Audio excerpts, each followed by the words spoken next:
Butterflies. So butterflies are a design that tends to terrify people, especially when they're starting out, because they are one of the most popular designs and they need to be symmetrical. That's essentially the idea. Now with your butterflies, you're aiming to do it here. And the trick to butterflies is really to keep a really thin central line, because if it's too thick, it can look a little inappropriate and it just can look too bulky. So you really want to keep your butterfly symmetrical. Now we have a hack.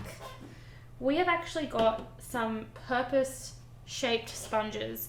Now I don't like really doing sponge work because it is a way that paint does tend to get wasted a lot, and it's also the easiest way to damage it, which is why most of our designs that we do actually avoid sponge work at all costs and stick to our split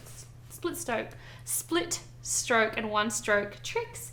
Now obviously people were really struggling with butterflies with one stroke, so that's why we have this hack. Now, sponge work can be tricky because you need your sponge to be evenly moist, but you also don't want it to be too wet, because the second you squish a sponge, what's it do? It squishes paint out. So you want it to be that perfect texture, pardon me, where it's essentially not dripping. Oh my goodness, of course. Yeah, okay. So we actually use our lids.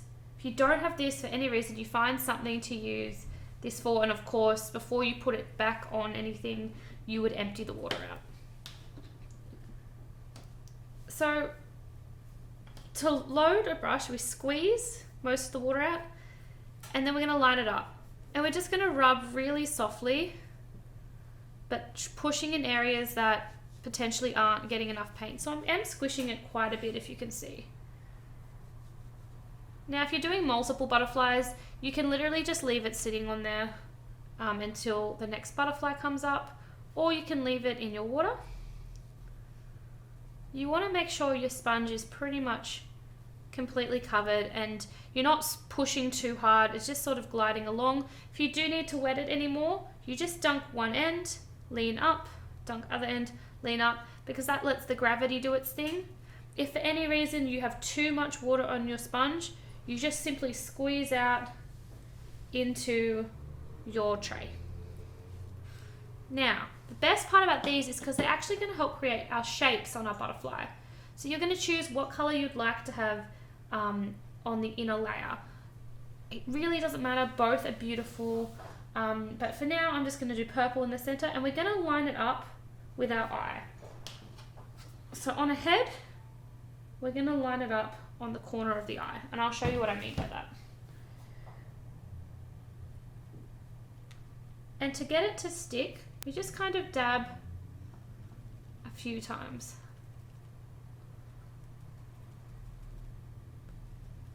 Now it's going to be really hard to show you sponge work on here because it is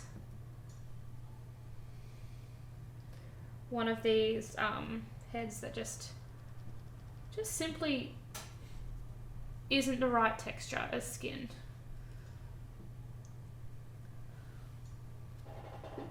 And then we're using this line here, like the straight line, under the eye to do this sort of shape. It's not sticking at all. But at least you've got a sense of where you need to place it. So you're placing it here, here, here. Let me show you on a piece of paper.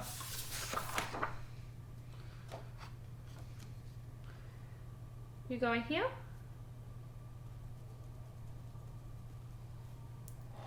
See how I'm just tapping slightly?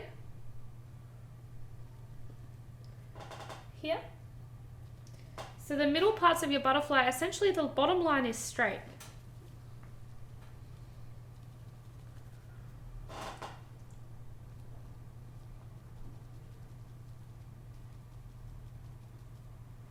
And you're just rotating.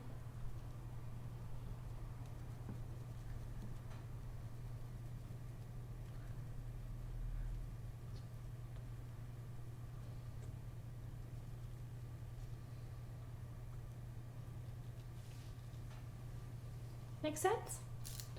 Then you're going to get your white, but because I'm showing you on this white piece of paper, I'm going to actually get a color that you can see. So I'm going to do it in blue so you can see, but you don't use blue, you use white.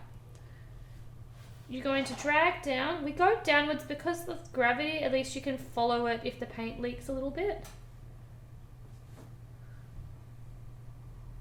And you can scoop. So it's a nice thin line using your thinnest brush, and then you're just tracing around like this and doing a flick using our white. The white keeps it really pastel looking, and it really helps us flow.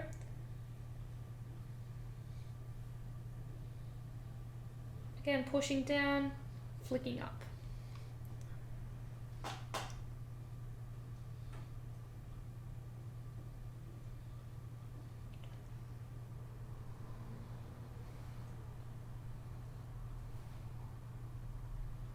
Painting with white rather than dark outlines is a lot better for beginners, as it essentially is more forgiving.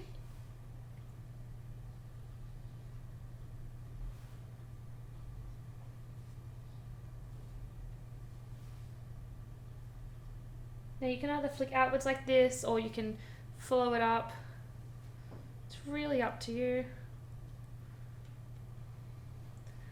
For our central line, we're almost doing an inverted love heart.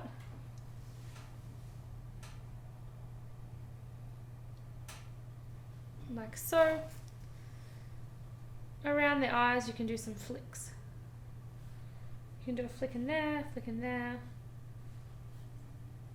And then of course, you add your glitter in these sorts of spaces here. Now, let me try and show you. So this is just like a part of what it looks like pigmented on skin. So if you see I just stamp once, it's not going to do much. If you see I stamp again and do little tiny taps, a bit of like a bounce movement, it's going to be quite pigmented, it's going to be quite pretty. So that's just sort of the difference of what it looks like on skin versus what it looks like on one of these heads. Okay, so let's do this. So this time, obviously, if you see it squeezes, it's got lots of ink. So you can just squeeze like this and you can see how much has come out. See how much came out? Tricky to see. But yeah, you're just going to rub again, making sure you're lining it up the same way you had it last time.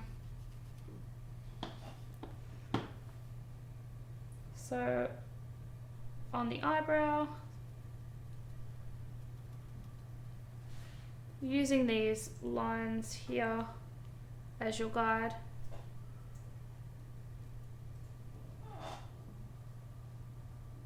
Making sure you get all the way to the other end. And you can always come back to it when it dries a little bit and go like this again. The trick is to just make sure you're using your guidelines.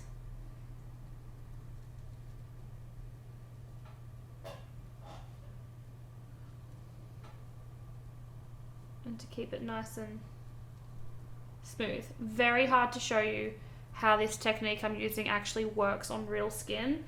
When you press like this, it will be quite pigmented and it's not going to run as much because it's going to soak in it to a degree to the skin. Okay. Getting your white paint. Following along like this. You essentially get to scoop up some of that paint that potentially could drip as well. I don't actually highlight the full way on a child's face because you'll notice that you may not need it, as their faces are smaller than these heads.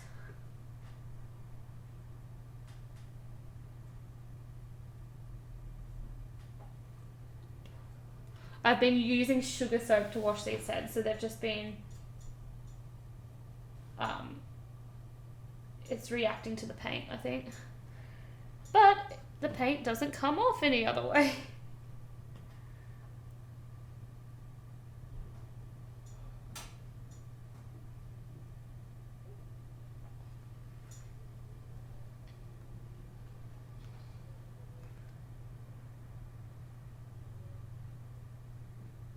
Nice round head like this, using our thinnest brush.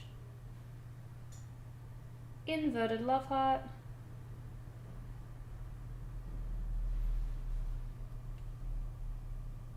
Adding some tears. Now on a child, these wings are going to be much closer because their eyes are much closer.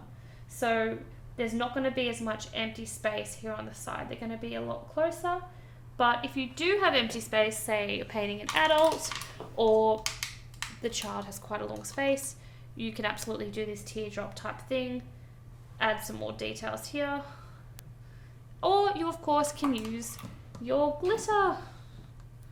And the glitter is a really good way to tie it all in, putting it around the head here, on the nose, on the eyes, on this empty space. Again, you'll find that this will be much more close and there won't really be an empty space here. But there you go. There's your butterfly. Don't forget to spruik it up. You can add your jewel like so. Your butterfly.